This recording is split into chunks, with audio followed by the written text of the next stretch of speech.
बहुत समय पहले की बात है। एक विशाल जंगल और उसके पास फैला हुआ रेगिस्तान था।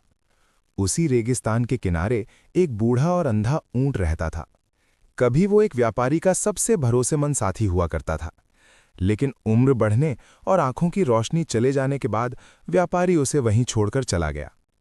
ऊंट ने कोई शिकायत नहीं की। वो शांत स्वभाव का था और अपने भाग्य को स्वीकार कर चुका था। हर दिन वो धीरे धीरे चलकर घास खोजता, पास की नदी से पानी पीता और एक बड़े पेड़ की छाया में बैठकर आराम करता। जंगल के जानवर उसे देखते तो थे, लेकिन कोई ज्यादा पास नहीं आता। ऊंट अकेला था, पर किसी से बैर नहीं रखता था। एक दिन उसी जंगल में एक चालाक सियार आया। उसकी आंखें बहुत तेज थीं और दिमाग हमेशा चालें सोचता रहता था। जैसे ही उसकी नज़र ऊंट पर पड़ी, वो समझ गया कि ये जानवर ताकतवर है, लेकिन असहाय भी है। सियार मन ही मन सोचने लगा, अगर इसे अपने काबू में कर लूं तो मुझे कभी मेहनत नहीं करनी पड़ेगी। सियार मीठी आवाज में ऊंट के पास गया और बोला, नमस्ते ऊंट महाराज, आप तो बहुत अनुभवी लगते हैं। ऊंट मुस्कुराया और बोला, अनुभव तो है, पर अब आंखें साथ नहीं देती। सियार ने दया दिखाते हुए कहा, चिंता मत कीजिए, मैं आपकी मदद करूंगा। आपको पानी घास सब दिखाया करूंगा। इतने दिनों बाद किसी के मुंह से अपने लिए अपनापन सुनकर ऊंट खुश हो गया। उसने बिना ज्यादा सोचे सियार पर भरोसा कर लिया। अब सियार रोज ऊंट के साथ रहने लगा।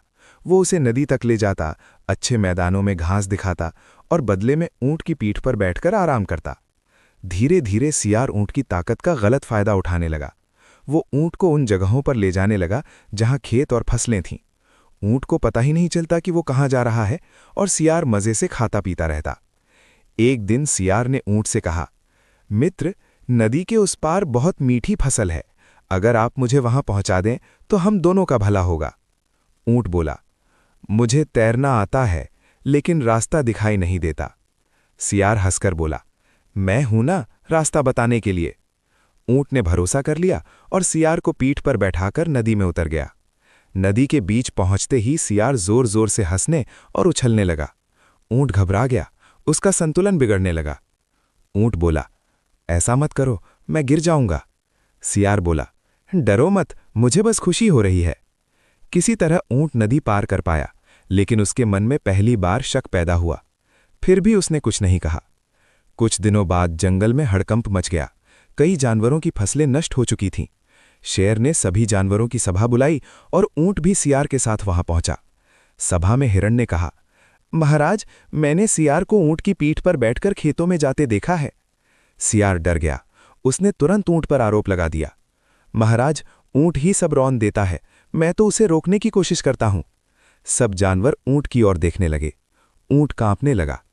तभी जंगल की सबसे बुजुर्ग कछुआ आगे आई और बोली, महाराज, ऊंट अंधा है, वो बिना किसी के बताए कहीं नहीं जा सकता।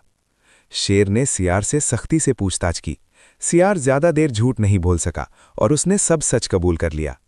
शेर को बहुत गुस्सा आया। उसने सियार को जंगल से बाहर निकाल दिया और चेतावनी दी कि धोखे की यहां कोई जगह नहीं है। ऊंट की आंखों से आंसू बहने लगे। वो बोला, मेरी गलती थी कि मैंने बिना समझे भरोसा किया। कछुआ ने कहा, भरोसा अच्छा है, लेकिन समझ के साथ। उस दिन के बाद जंगल के जानवरों ने ऊंट का ध्यान रखना शुरू किया। कोई उसे पानी तक ले जाता, कोई सुरक्षित जगहों पर घास दिखाता। ऊंट अब अकेला नहीं था। उसने भले ही आंखों से देखना छोड़ दिया था, लेकिन अब वो दिल से लोगों को पहचानने लगा था। वो सबको यही कहता था कि मीठी बातें करने वाला हर कोई सच्चा नहीं होता, और जो चुपचाप साथ निभाए वही असली मित्र होता है।